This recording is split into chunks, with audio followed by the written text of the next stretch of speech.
Trabalhar com conservação da natureza no Brasil é um grande desafio, em vários aspectos, tanto em relação ao apoio que a gente precisa em termos de estrutura, apoio financeiro para desenvolver projetos de pesquisa, mas também em relação ao apoio político que acaba não acontecendo e também em relação à falta de compreensão que as pessoas têm sobre o que é exatamente a conservação da natureza. É evidente que talvez a mais importante atividade que a gente desenvolva é a transferência de conhecimento e a busca de um convencimento, de uma conceituação, de mudar o comportamento das pessoas e voltá-las a um respeito e a uma ética sobre manutenção, restauração, proteção do patrimônio natural. É uma parte da vida das pessoas que muitas vezes é deixada de lado. Então, esse resgate, principalmente mexendo com crianças, é uma questão muito importante, mas também deve-se desmistificar essa coisa de que adulto não muda. Nós temos que desafiar a indústria, nós temos que desafiar os governos e esses públicos todos podem ser abordados com técnicas diferenciadas de educação para a conservação da natureza. O que nós fazemos é formar multiplicadores, principalmente professores. Nós entramos em contato com as secretarias de educação e pedimos horários nas formações para poder conversar com essas professoras através de oficinas, de palestras, de estudos de percepção ambiental e levar até as escolas conceitos relacionados à conservação da natureza.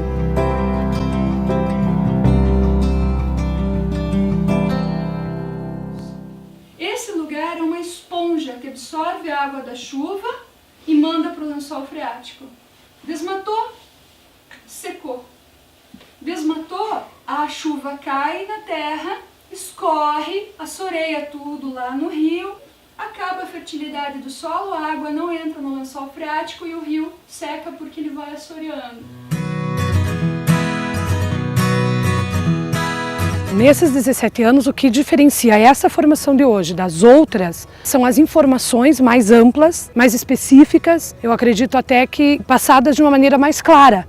Essa formação, por exemplo, esse primeiro momento é importante, é a conscientização, a instrumentalização dos nossos professores para que eles venham a fazer um trabalho dentro da educação ambiental mais consistente, com mais argumento, compreendendo melhor o ambiente, os fenômenos da natureza, como que os componentes da natureza se articulam entre si, que nada é isolado por si, é um trabalho de continuidade. Isso que nós precisamos. Se a gente fala em formação continuada, não é uma coisa que eu seja numa data comemorativa, num momento que eu tenho que cumprir um protocolo porque alguém disse que tinha que fazer ou porque é temático. Não. É um trabalho que é contínuo, que tem, né, um envolvimento, por exemplo, da Solange visitando as escolas, né, fazendo o levantamento, vendo como que está sendo o trabalho a partir da primeira formação com os alunos lá dentro da sala de aula, como que as crianças estão sentindo isso, né? Então nós temos lá uma prática social inicial com as crianças, onde o professor vai ver o que a criança entende do meio ambiente, o que é preservação ambiental para eles, o que é um ecossistema, que às vezes a gente fala e acho que todo mundo compreende ecossistema, mas o que é um ecossistema? Tem um significado e é bem amplo. Então a gente não está falando só de formar ou resgatar valores ou trabalhar com a questão da conservação, né? O homem, ele tem toda uma dimensão humana, uma dimensão cultural, uma dimensão política, né? A gente precisa transitar por todas essas dimensões para tratar a questão da conservação da natureza. Essa dificuldade para quem trabalha com educação ambiental é muito forte. Como é que você leva essa preocupação, essa sensibilização para as pessoas, né? Porque obviamente elas estão preocupadas com a crise econômica, estão preocupadas com a saúde, estão preocupadas com, né, a educação de uma maneira geral, mas com essa questão do ambiente natural, o que está acontecendo com o meu planeta, o que está acontecendo com essa terra em que eu vivo, isso está muito longe das pessoas, né? Então essa é a maior dificuldade, né? Como é que a gente traz isso pro dia a dia da pessoa, né?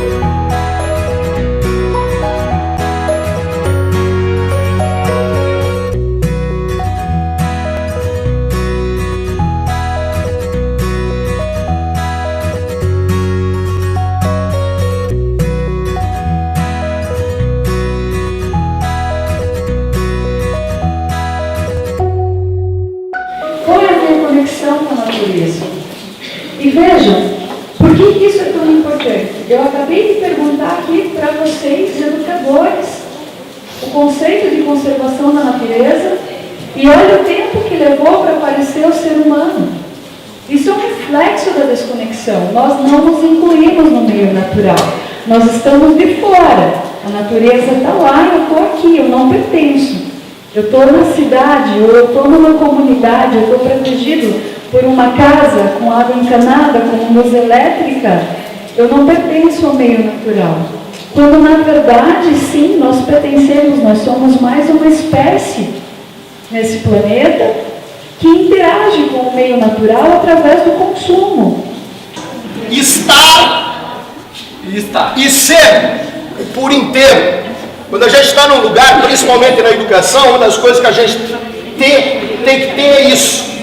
Estar e ser por inteiro. Nas formações de professores, nós levamos uma abordagem muito diferente da qual elas estão acostumadas a receber. Normalmente as formações de professor, elas são muito tradicionais ou abordam sempre os mesmos temas. E nós levamos a conservação da natureza, que para elas acaba sendo uma grande novidade. Elas são acostumadas a receber informação sobre o meio ambiente de forma estanque, como estão nos livros, por exemplo. E nós provocamos as professoras em ambientes naturais.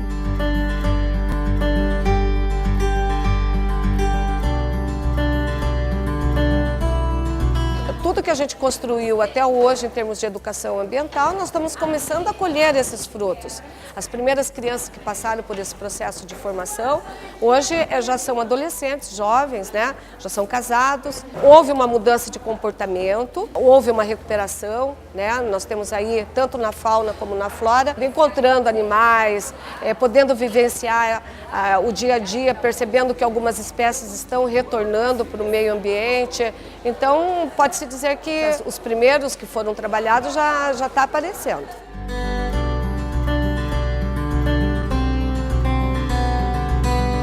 A natureza tem as plantas, as árvores, as pessoas, os animais. Eu penso que se eu e as outras pessoas não preservarem, o rio, a árvore, as flores, elas vão ficar todas mortas. Nós tivemos um relato recente no município onde trabalhamos. Nós fizemos a formação de professores e depois de 6 meses em que as professoras passaram a levar as crianças para o meio natural, nós tivemos o retorno da Secretaria de Meio Ambiente falando que tinha aumentado em 3 vezes o número de coleta de recicláveis na cidade. E também o número de denúncias de desmatamento, de caça, de tráfico de animais. Então, não foi porque essas coisas passaram a acontecer no município de uma hora para outra, na verdade sempre aconteceram, mas as pessoas passaram a prestar atenção pela formação de professores e pelas crianças que levaram isso para os pais.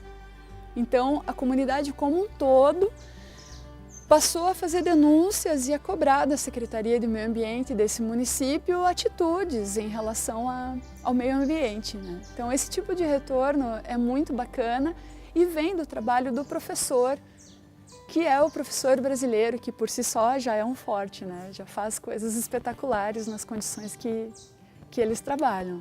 A proposta de você mostrar que a natureza é tão importante quanto as coisas vitais que a gente tem na nossa vida e que essas coisas vitais, se faltarem, a gente não vai conseguir continuar. Então a continuidade, seja da qualidade de vida ou da busca de uma vida melhor, a própria economia, depende dos serviços que a natureza presta. E esse entendimento ainda é um entendimento que a sociedade pode até estar começando a discutir, mas ela ainda não aplica na prática. A gente tem uma situação como a crise hídrica de São Paulo, que demonstra claramente que quem destrói a natureza depois vai pagar uma conta muito alta. O cenário é um tanto pessimista se a gente imaginar a continuidade da regra do jogo. As regras precisam mudar, a forma de olhar a exploração da natureza precisa mudar e a gente existe para isso.